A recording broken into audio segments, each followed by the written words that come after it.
Good afternoon. My name is Ann Duguid, and I'm here with Anthony Vinci. We are from FINRA's Office of Financial and Operational Risk Policy. We would like to thank the PCAOB for inviting us here this afternoon to share a little insights from FINRA with this group. So thank you very much. Just to start off, I guess we have a CPE code there, 868, that everyone can type in. And just as a little bit of background, Anthony and I work in the Office of Financial and Operational Risk Management. Within FINRA, I think many folks may be aware of member supervision and the exam and risk monitoring groups. We are actually in the Office of General Counsel, in which we are the resource group that the examiners and risk monitoring folks, to the extent that they have interpretive questions relating to 3.1 and 3.3 and accounting, they would come to our group to seek some interpretive guidance. So we're here today to share with you certain hot topics. These are kind of items which have been discussion items periodically over the course of the year. So we think it's a nice information to share with the auditors and the industry. So we'll go through some hot topics. Anthony is going to go over some recent published reg guidance. Then after that, I know everyone's always interested to understand what risk monitoring and exam observations are out there. So what are the exam teams and the risk monitoring teams? What are the topics that they're finding that could be problematic? And that's always, I find, very good insight to the auditors. And then we'll leave a little time for some questions and answers. So before we get into too much detail, we also have a disclaimer here. And the views that we're going to present really are Anthony and myself's views, not necessarily the views of FINRA or any of the other regulators. And we just want to make sure that everyone understands that our views are our own views and not necessarily and automatically the views of FINRA or the other regulators. Okay, so some hot topics. I'm going to start with fractional shares. So earlier today, you heard from the SEC staff regarding the background of where the issue arose and the accounting guidance that was given.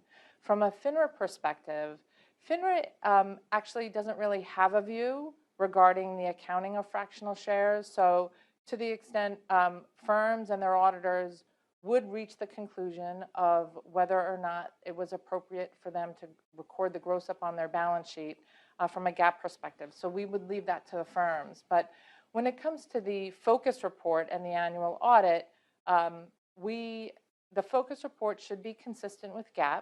So we are aware that firms are kind of, inquiring where should this gross up go on the focus report? Because as you know, with the annual audit, you can customize the balance sheet of the annual audit. You can put footnotes to the annual audit. So to the extent firms do include the gross up of the fractional shares in the annual audit, we would also expect that gross up to be included in the focus report. And while we don't require it to be reported in any particular line item, the guidance that we are giving firms is they can report it in other assets allowable and other liabilities, non-AI, and to also include a memo item disclosure, so that the risk monitoring staff are aware that you did record a gross up and how much of that line item is attributable to the gross up. Another item that's important when we talk about fractional shares is the industry has received verbal interpretive guidance from the Commission regarding a net capital in 3.3. So to the extent that the fractional shares are properly in the possession and control of the clearing firm, then there would be no additional haircut from a 3.1 perspective, and there would be no obligations to include the amounts in the 3.3 calc. So that's important to know from a reg reporting perspective. Right, and just for that fractional share guidance, that's something that the SEC trading and market staff have publicly stated that, I think, in a few different public venues in some conferences. So we just want to make sure we reach out to this group about that. Exactly.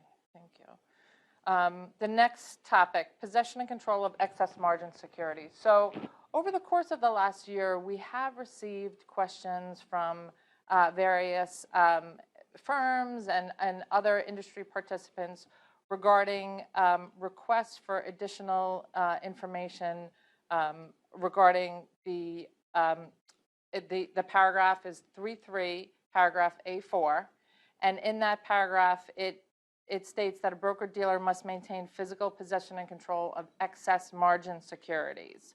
And any securities having a market value in excess of 140% of the total debit balance in a customer's account or accounts.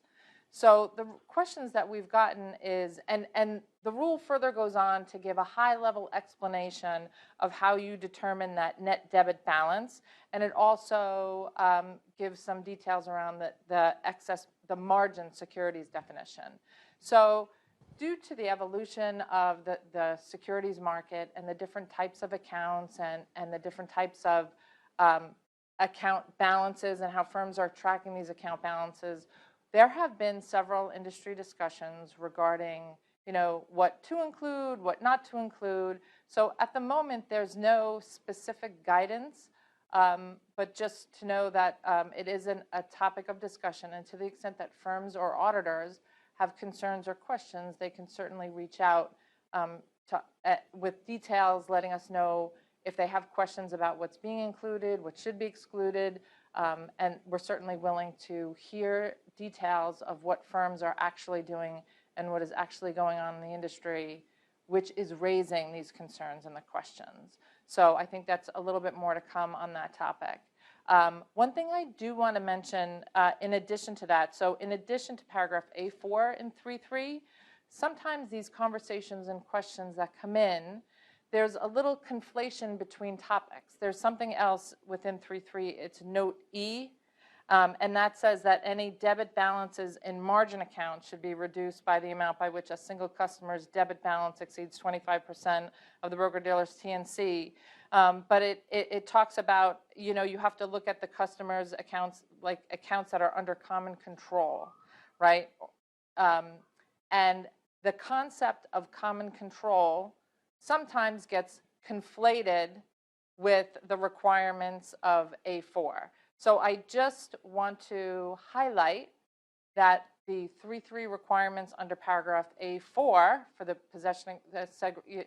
putting excess margin securities into physical possession and control, that requirement is a separate requirement and a separate analysis from what would be done to satisfy the requirements under note E in 3.3, which is looking at customers under common control. So I wanted to highlight that and bring that to the attention because I think it is a topic and it can get a little complex. So it's something that we're still looking at. And to the extent that firms have questions and specific questions, they should provide some of those details so that we can get a little bit more insight.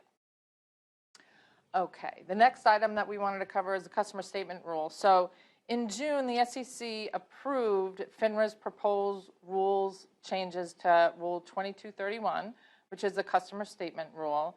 FINRA is currently working on a regulatory notice to announce the rule change, which should be published before the end of the year.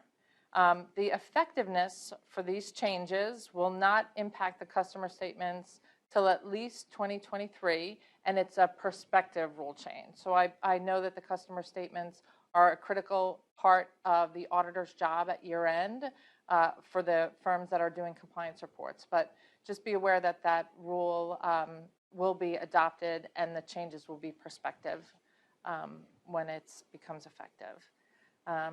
And the last thing I wanted to mention is what we call the Vidala letter. So in August, on August 18th, 2022, the SEC DTM group issued a letter clarifying the original intent of the marketability of certain securities, and as was clarified in a letter dated July 2000 to Charles Vidala that provided some relief for non-marketable securities. So in the original letter in 2000, there were like 4 criteria, and the way they were enumerated in the letter, it appears that it created certain confusion. There was an or after the third item, and the letter that DTM published this past August made it clear that securities must have, among other things, either current non-investment grade ratings from at least 2 NRSROs, or a current investment grade rating from at least 1 NRSRO. I think the confusion came in there were certain firms that were thinking, well, what if there were no ratings on any of the either debt or preferred stock, but it was issued by an issuer on the FTSE? Could it still fall under that letter? The answer is no. The securities have to have at least 2 non-investment grade ratings or 1 investment grade, and then meet those other criteria. So those were a couple things we just want to mention to start this out, that we understand has been some discussion in the industry. Okay. So before we move on to the next section, CPE code is 161. So get your code in, CPE code 161. And the next few slides will go through some recent regulatory guidance, most of which is in the public domain, and we'll be referring to a number of reg notices to just give kind of a high-level overview. So the first notice, Regulatory Notice 2219, which is a little bit more recent, is the enhancement to ACAT's receiver delete functionality for alternative investments and its relation to FINRA Rule 11870. So the NSCC administers ACATs, and ACATs is a system that it automates and imposes structure to facilitate the transfer of accounts from one broker-dealer firm to another. And the NSCC recently announced that they were adding this functionality so that when a receiving member, so a firm that's on the receiving end of a customer account being transferred, they can use a receiver delete function. Basically, they have a button that they can press to remove alternative investments from an ACATS transfer.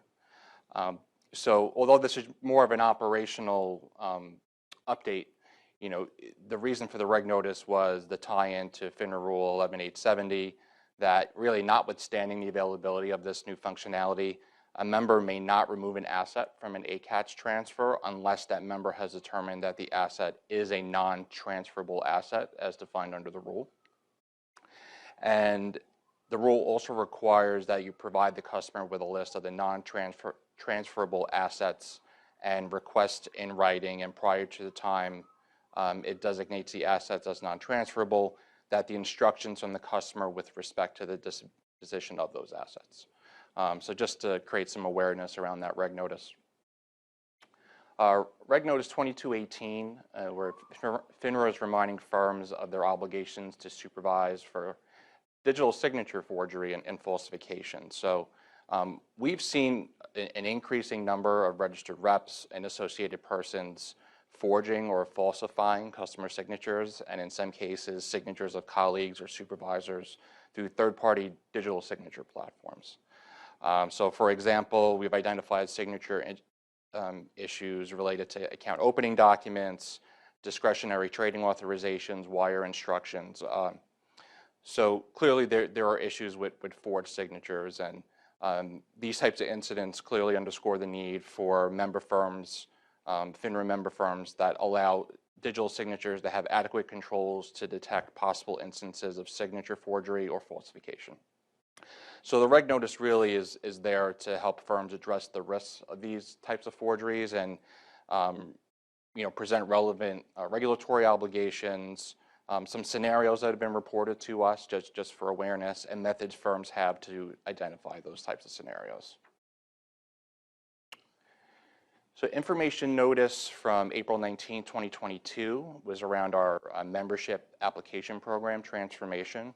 So, we view the membership application program, or MAP, we refer to it internally, kind of as like the gatekeepers of the broker-dealer industry, right? They're the ones that you would submit your application to become a broker-dealer.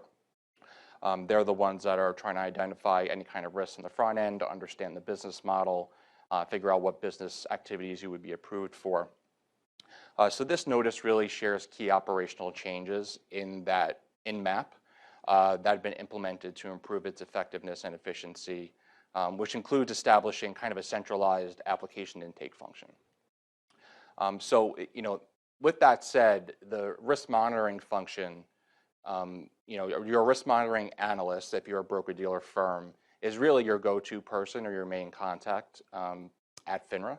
So that person will still remain the main point contact on the firm's business operations, rules and notices, financial and business conduct requirements, focus or audit submissions, things of that nature. But this is just more on the front end, kind of in the infancy if you're starting a new broker-dealer, the process you would go through. And we are aligning our MAP exam and review teams with the firm grouping structure that we have now internally at FINRA. We view it as kind of in groupings or towers. So there'll be a retail group, a group that handles diversified carrying, clearing, and trading execution firms. And then there's a group that handles capital markets type firms.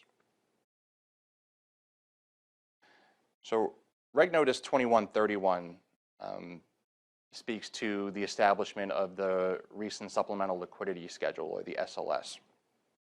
And just for those that are not familiar, and again, this is for our FINRA broker-dealer member firms, the SLS needs to be filed by every carrying member that has 25 million or more in free credits and has greater than $1 billion in aggregate of repo, stock loan, or bank loans on their most recently filed focus report. So given those thresholds, you can kind of go in or out of what you're required to report for a specific month.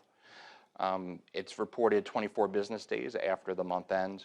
We started to receive those reports as of, the first report was as of March 31st. So we've now gotten, I believe it's 6 months worth of reports. So, we are building that data. Our risk monitoring folks definitely are finding that to be very helpful. There's a lot of insight that comes from those reports that frankly you just can't get off of a focus report. So definitely a lot of increased regulatory intelligence there to leverage.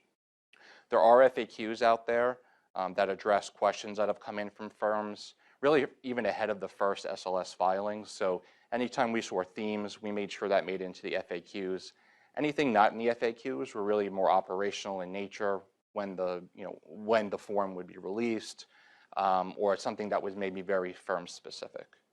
And one thing I would point out, for broker-dealer firms is that the instructions govern the Form SLS report, so and not U.S. GAAP in this instance, right? So whereas the foundation of the focus report or the foundation of the annual report is U.S. GAAP, for the Form SLS, really the rulemaking or really the source is the instructions. So if, for example, if GAAP does not require you to put a certain type of securities lending transaction on the balance sheet, that very well may be, actually definitely is something that would have to be reported on the Form SLS. So it's kind of agnostic to whether something is on the balance sheet or not. So the next notice is Regulatory Notice 2127. So this came out a little bit ago, although there are some critical kind of nuggets in there that I think folks should be aware of, especially interpretations in 15C3.1. So one that I wanted to point out, it is, for those taking notes, it's 15C3.1 C2IG/01. And it's entitled Services Arrangement with a Parent or an Affiliate. For those that have the book in front of them, it's page 226. So it is, essentially, this interpretation was put in place to address what we refer to as management services agreements. So when we talk about this, often expense sharing agreements and management services agreements can often be referred to interchangeably, although we view it a little bit differently, the two types. So just to kind of on the front end of this, to give a little bit of a background, expense sharing agreements we kind of view as like having three parties involved, right? So for example, I'm a broker-dealer and I'm a subsidiary of a parent company, and the parent company has a landlord for space, for office space, right? So now we've got three parties involved there. So the landlord is in contract with the parent for space, but now naturally the broker-dealer is occupying some of that space and the parent wants to share some of that expense down, right? So there's a vendor, being the landlord, there's the parent, there's the broker-dealer, and that expense is being shared. So there should be some sort of an agreement under Notice to Members 0363 that's been out there for a while to document that relationship and to be properly pushing down expenses or sharing expenses as appropriate on a consistent and reasonable basis down to the broker-dealer. Now, when we talk about management services arrangements, we're really referring to between two parties. So in this scenario, it would be, for example, between a broker-dealer subsidiary and their parent company, and there's no vendor involved, right? So the agreement's between the two parties. And in this example, it could be that, the broker-dealer doesn't employ any accountants, and they need to keep their books and records, but the parent has an accounting department. So the parent essentially is lending their resources, their accounting department resources, to the broker-dealer, and they're charging a fee for that cost.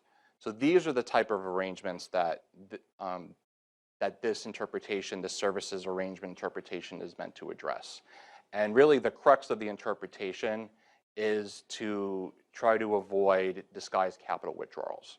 So among a number of things, the interpretation says that any management services agreement needs to be in writing, and the cost needs to be reasonable and be done on a consistent basis, right? So obviously the big question is always, what is reasonable? I think, in most commercial business type arrangements, it's kind of one of those, you know it when you see it. But in terms of reasonable, there is an example in the interpretation you can refer to just understand kind of the train of thought a little bit. It needs to be broker-dealer related. So it has to do with the actual business, and the service has to actually have been provided, and the parent, for example, has to have had the ability to provide it, right? So if the parent does not have any accounting staff, they can't provide an accounting service to the broker-dealer, right? So pretty straightforward. However, what this interp does is it creates a presumption. So the presumption is that this is a capital withdrawal under 2IG or under 31E in 15C31E, unless you meet all of these criteria. So that is a big one that we think does have a pretty big impact, whether it's a big or small firm. So it is something we wanted to make sure that we highlighted. The other interpretation that's referred to in this reg notice that we wanted to make sure that we were pointing out, again, if you're taking notes, it's 15C31 C24C /095, and it's entitled Unsecured Receivables and Related Payables. And this interpretation, it may look familiar when you pull it up, because it really, in some form, has been in that 3.1 interpretation book for a while. The updates that were made actually were to provide further written clarified relief. So previously, so just the crux of the interpretation is if you have an unsecured amount receivable that results from the recording of revenue, it does not need to be deducted from net worth to the extent that the broker-dealers also accrued a payable as a direct result of the expenses incurred in connection with that revenue. So, for example, you have a receivable from your client and you have registered reps that help to sell that business. And the directly related payable would be the payable that you have for commissions to your registered reps. The receivable obviously being the fees or the monies, the commissions from your client. That is kind of the most common example. So without any relief, that receivable, because it's not a commission from a broker-dealer, would be an unsecured receivable, would be non-allowable. However, what this interpretation is doing is saying, where the old interpretation was saying it would only apply to commissions and concessions receivable payable, now it's saying any unsecured receivable and related payable this would apply to. So that is key. There are certain requirements there, though. You have to have a written contract that actually says that the broker-dealer's liability for the amount payable is limited solely to the proceeds of the receivable, and that the payee, or in this term the rep, would actually waive payment of the amount payable until the broker-dealer has received payment of that amount receivable. Yeah, and what we have seen at certain firms is, in order to get the relief, you must have that written contract with the rep, in Anthony's example, and it has to be specific to the criteria that's in that interp. So you must have the signed contract, and the specifics in that contract must be in line with what's in the interp. There has been certain circumstances where there is an agreement with the rep, but it doesn't specify in sufficient detail and meet the criteria that's in the interp. So that's just a key thing. So once you have that offsetting payable, you must have a written contract, and the criteria must satisfy what's in the interp in order to take the receivable as an allowable asset. Yep, and that is key, right? It's not just that you have a related receivable and payable. You really have to have, you really need to meet all of the criteria that are listed out in the interpretation. So I highlighted some key points. There were some other points related to if you're on the aggregate indebtedness standard, but the interp's not long, so you could take a look at that. But you do need to meet all of the points of the interpretation in order to get the relief. So information notice from November 12, 2021, this is where we try to do some of the dirty work for you and include all the due dates for all the different filings for broker-dealers. For this one, the Form SLS was added. We expect the next one to go out within the next few weeks, obviously, since we are getting towards the end of the year. So that's just to create some awareness there, but that should come across the wire not too long from now.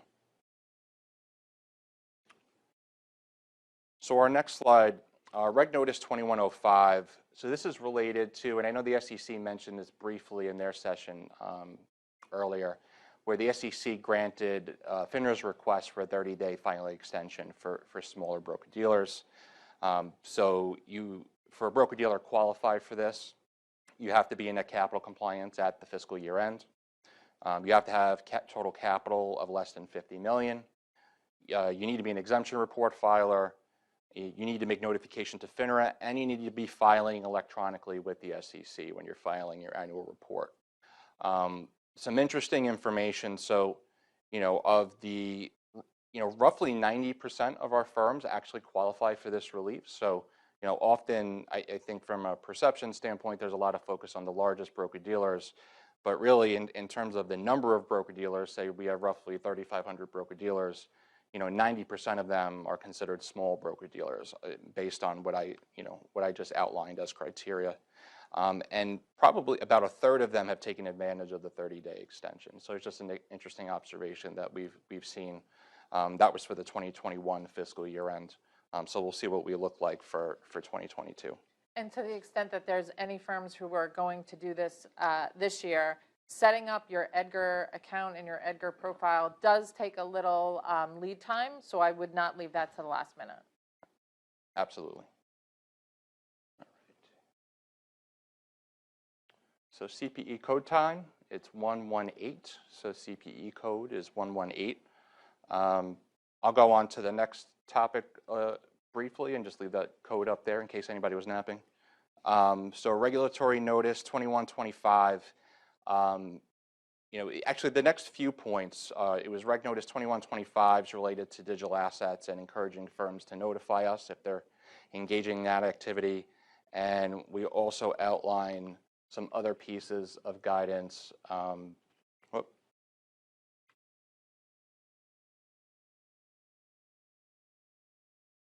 Make sure we got the right thing here. Yep, that's the one, sorry.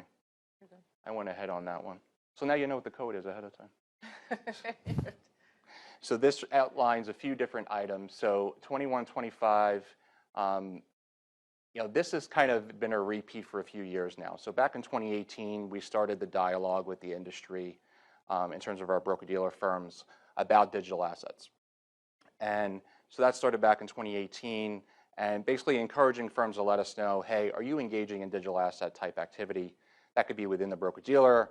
That could be at an affiliated firm where maybe you have an affiliate doing cryptocurrency type activities, whether it's on a proprietary basis or whether you have some sort of an exchange business or whatever your involvement is. Maybe a registered rep has other business activities that they may be involved in that are crypto related.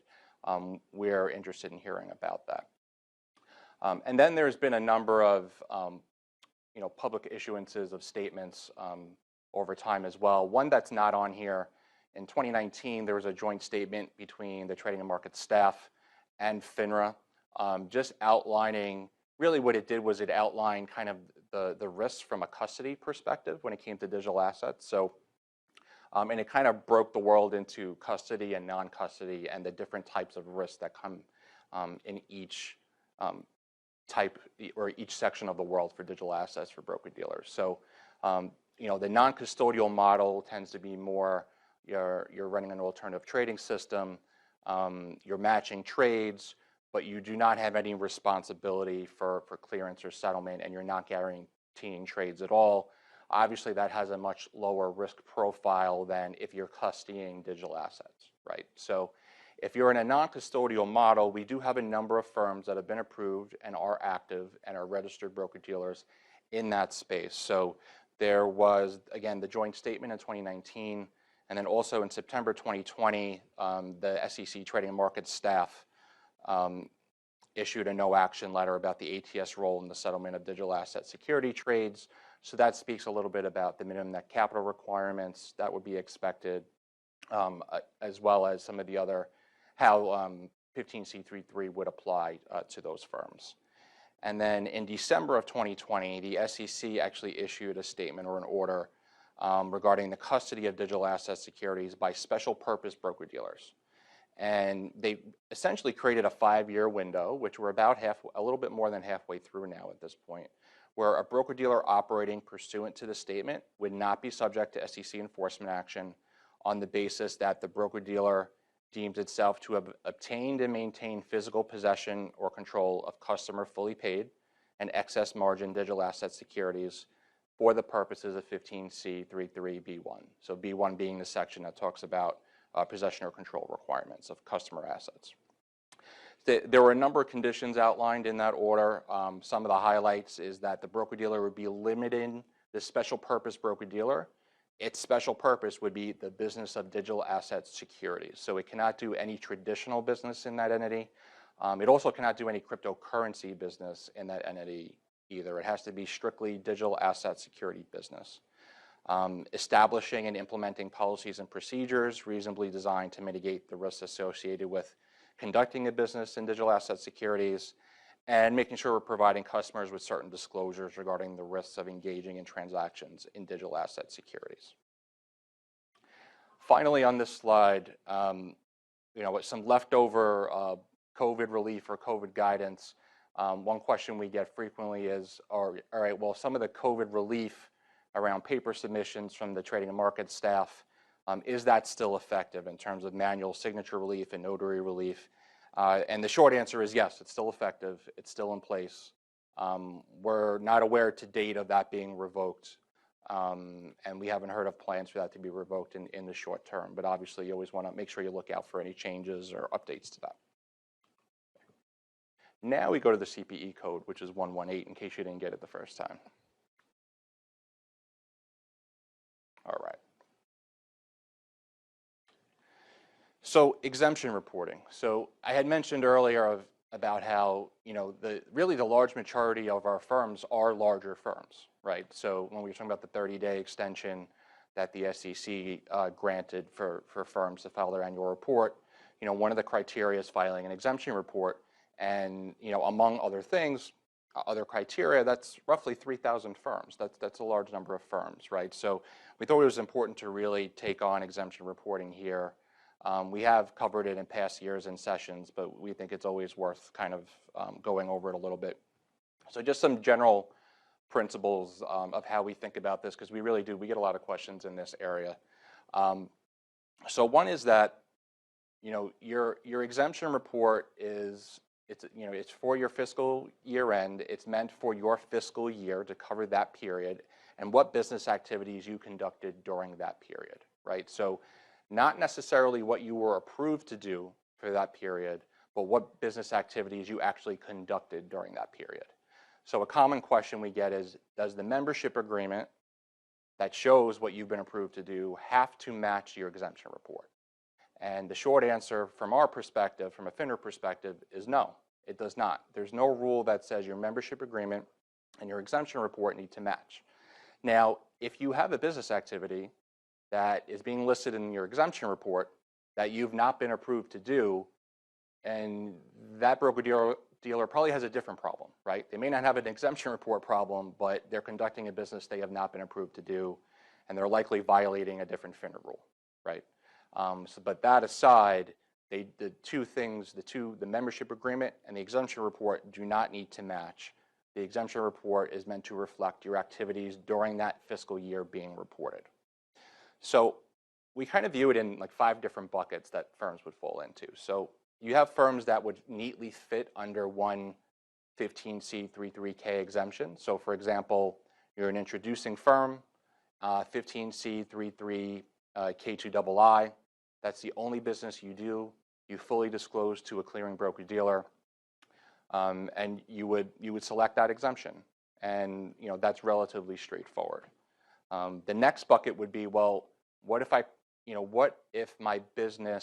have multiple business lines? Say I have 2 business lines, and one falls under K2I and one falls under K2II. And in that instance, you would claim both exemptions. You would say that you are operating under K2I and you're operating under K2II. Now, what happens if you do not qualify for an exemption under K2? Well, in that case, if you qualify to file an exemption report, you'd be considered a footnote 74 or a non-covered firm. So, for example, let's say your firm is purely a proprietary trading firm. You don't conduct any customer activity or any kind of customer activity facilitation. You don't fall under an exemption because you don't fit K2I or K2II, but at the same time, your business is such that really you could never trip up a customer protection rule because you do not have customers. There is no customer activity. In that case, in the SEC release back in 2013 when they updated 17A5, it's footnote 74, if you haven't guessed it yet, that actually outlines that you can file an exemption report and a related review report from the auditor on that exemption report. It does not, this is a technical point, it doesn't necessarily mean you're exempt from 15C33. Really what it's saying is that due to the nature of your business, you don't have possession or control obligations. There's nothing to possess or control, right? And you don't have any reserve deposit obligations because there's nothing to calculate. You don't have any customer credits. There's no customer debits because of the limited nature of your business. Other firms might be what we consider kind of a hybrid model. So let's say, for example, I'm an introducing firm, so I claim K2II. However, in addition to that, I do proprietary trading. What do I do? In that instance, the expectation is that you're claiming K2II, and you're also noting in your exemption report that you have these additional business activities, being the proprietary trading, and that you are filing an exemption report because you're contemplating footnote 74 when you're describing those business activities. So that's when it's important. Anything footnote 74, it's really important to describe all of those business activities. So it's not an automatic where if you qualify for one exemption and no matter what you do other than that, that you only have to put that exemption in the exemption report. Your exemption report has to be all-inclusive. It has to say the exemptions you're claiming as well as anything that would not kick you out of filing an exemption report. For example, proprietary trading. And that 5th bucket I mentioned, we call that de minimis custodial activities. So there are some firms that, they don't meet an exemption. They're not a hybrid model. They're not footnote 74. And really what happens at that point is the rule defaults to, the rule being 17A5 defaults to, you should be filing a compliance report. There are a very small number of firms that have very limited custodial activities on a one-off basis that we're aware have gone to the SEC Division of Trading and Market staff for relief from filing a compliance report and filing an exemption report in lieu, due to that consultation with the trading and market staff, and file an exemption report. If your firm is in that bucket, that exemption report, that's not something that FINRA can give that guidance or that relief. That has to come from the SEC staff. To the extent that your firm, broker-dealer firm, is operating under that relief, even if it was in a past year, it's really important that the exemption report detail that out, when the communication was, Often the trading market staff will provide something, at least via an email or something. When those discussions were had, the details of that, the details of the business, and whether there's been any exceptions during the year are all important things to be including in that. But that's few and far between. Doesn't come up often, but if you fall into that bucket, the more that's included in the exemption report, the better. And also, when you get that relief, you only have to get it once. You don't have to go back every year. That's right. So as long as your business model doesn't change. So if your business model doesn't change, you don't have to revisit every single year. Once you get it and it's done. And if there's any problems or anything related to the business should be included in the exemption report. That's right. So just to wrap this section up, just very briefly, so the K1 exemptive provision, it's an exclusive exemption. So you'll notice I didn't mention K1 previously. I just spoke about the K2 exemptions. The K1 exemptive provision, it's exclusive.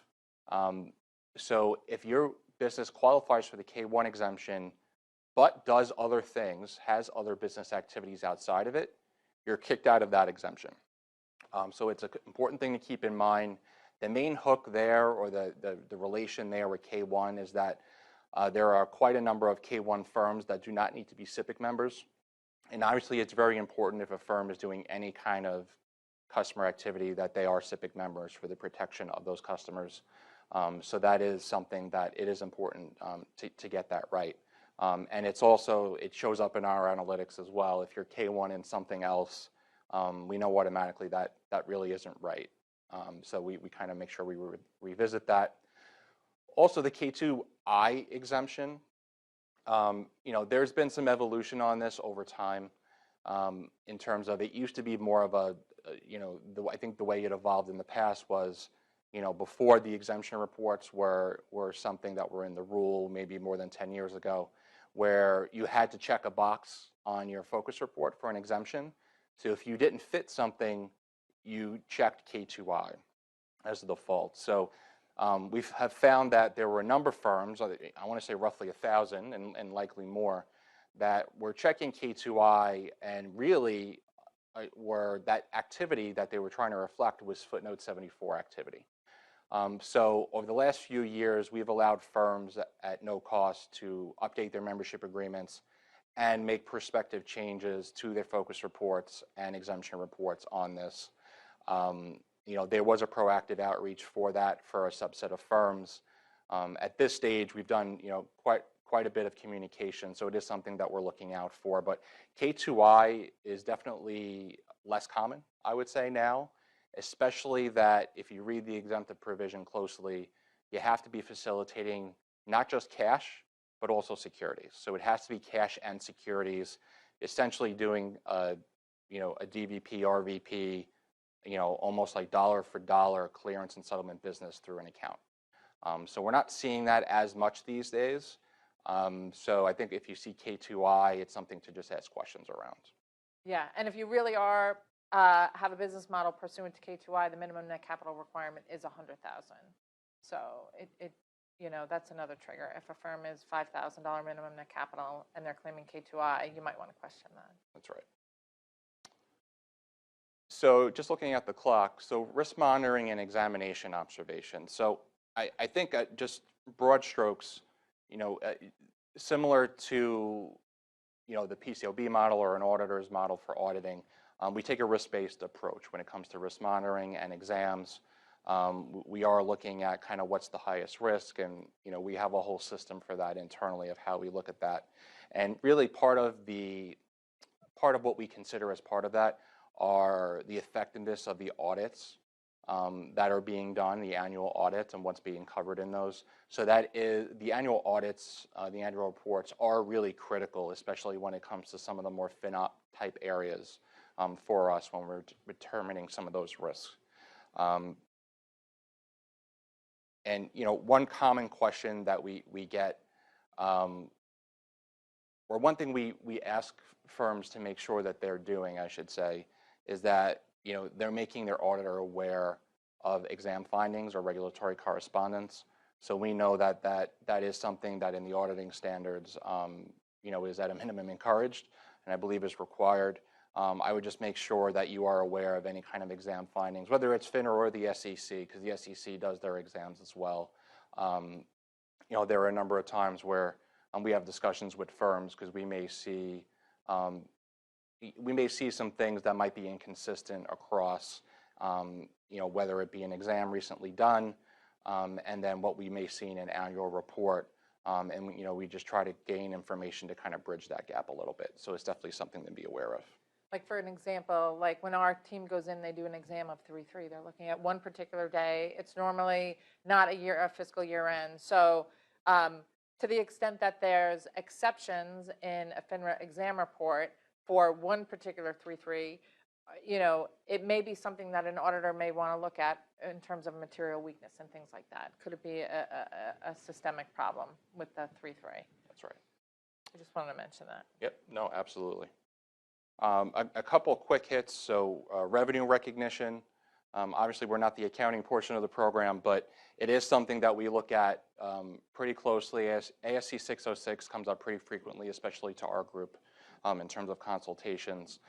We see the most challenges come up with the M&A advisory type firms, investment banking type firms when it comes to determining the timing of recognition of, say, success fees versus a non-refundable retainer fee, right? And it's all facts and circumstances, but I would say what's really important is making sure that there is a very clear policy and there is very clear analysis, in that case, kind of almost deal by deal, to the extent material, and robust documentation around how revenue is being recognized, right? Because I think sometimes it could be an area of interpretation in terms of the timing, especially when it comes to those retainer fees. As simple as it may sound, accrual versus cash accounting. We continue to see this where firms are not keeping accrual basis accounting type books. Cash accounting is not allowed from a 3-1 or 3-3 or 1783 perspective, I should say, in keeping books and records of a broker-dealer. You must keep them on an accrual basis. And it says in a number of places, whether it's interpretations or whether the focus instructions, that everything must be done in accordance with U.S. GAAP. And then finally, lease accounting. Obviously that's a few years old now. In terms of having operating leases, an asset and a liability on the balance sheet. I would refer you to Reg Notice 1908, where there is some net capital regulatory relief there. But one thing that is important is that when it comes to, and this isn't just for leases, but really anything, both the annual report and the focus report need to be in accordance with U.S. GAAP. So for example, with leases, if we see operating assets and liabilities in the annual report, but we didn't see them on the focus report all year, that's obviously going to throw up a red flag because obviously there's been some inconsistency in how GAAP has been applied during the year. It's not just applied at one point in time. So that's something that comes up for us as well.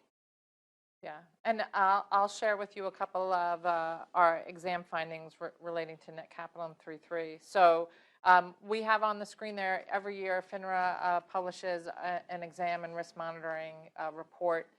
There's one on our website from 2021. There'll be an additional one going on the website in the future. But just to hit through a few items where we see net capital deficiencies. Open contractual commitments. And again, if you're taking down notes, it's in 3.1 C28C. Interp 31, 32, and 33. There is guidance regarding what the open contractual commitment with regard to pre-sales or bona fide pre-sales and indications of interest for registered offerings versus unregistered offerings. This is an area where it could, if a firm is not taking the correct capital charge, it could result in a material difference in their net capital calculation. So I won't go into the details. I'll let you look at the interps that are in there. Another thing I wanted to remind firms is a firm whose minimum net capital requirement is $5,000 cannot be involved in a committed offering. So to the extent that there's a firm that's involved in a best efforts basis in a committed offering, that minimum net capital requirement is $50,000. So that's one of the requirements that we've seen come up this year, and I'm not sure if firms are expressly clear on what that requirement is. So we just wanted to remind firms of that particular item. I mean, there's different minimum net capital requirements, whether you're best efforts on a best efforts on a firm commitment, firm committed, and a committed offering, and then of course there's the private placement and the C24 minimum net capital requirements. So we just wanted to bring that to your attention because we've seen that come up a little bit this year. Other items that we're seeing is as far as haircuts, to the extent that firms have to identify minimum credit risk analysis, we have identified some weaknesses in policies and procedures and documentation around that. And lastly, I'll hit through a few things on 3.3. Manual adjustments. I think it's probably no surprise to anyone that manual adjustments can lead to errors in the 3.3 calc, so that's kind of a bit of a weakness that we've seen. Reconciliations between different systems and Excel spreadsheets and things like that, that of course we've seen result in some issues with the 3.3 calc. And fully paid lending programs. So to the extent that an introducing broker has customers that are involved in these fully paid lending, there are certain requirements as far as like understanding the appropriateness of the customers, doing a review of that, and to understand how the customer is getting compensated. So clarification and documentation that helps to support that is something that we've seen some weaknesses in. And I think that's pretty much it. The one last thing I did want to mention is from a net capital perspective, from an audit perspective, when our folks go in and they get the annual audit, they spend a lot of time. They have a 5-day review and then they have a more detailed review. And they certainly use the audit as a risk monitoring tool. And we go through the footnotes and we read all of the footnotes. So the details that were discussed earlier in the day were related to related party and commitments and contingencies. You know, one thing we've seen this year is certain firms getting involved as a guarantor on guarantees that are outside the normal business operations of a broker-dealer. Potentially, if you look in Appendix C, Paragraph D, that is something that may have net capital implications. So I think we're coming in on time. And I would just like to say to the PCAOB, thank you very much for having FINRA here. We enjoy coming every year and sharing our insight with the auditors. The auditors are definitely a very integral part of our mission of ensuring that the financial accuracy of the firm's books and records. So we appreciate everything that the auditors are doing. And I think that concludes the session for the day. So thank you very much. Everyone have a great evening.